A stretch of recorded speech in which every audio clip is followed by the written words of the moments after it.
We've got that whole lash shedding season. It happens twice a year, mainly obviously one in spring.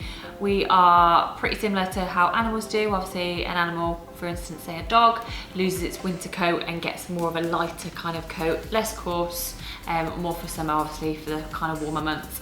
And it happens to all of our clients, happens to all of us too. So we tend to lose our lashes. They get a little bit sparse, a little bit finer. Clients will find that they need to come back sooner for infills, compared to like a 3-week client might need to come back on week 2, a 2-week, maybe a week and a half, just because you're not gonna have as much lashes there. So the overall look is gonna look a little bit finer.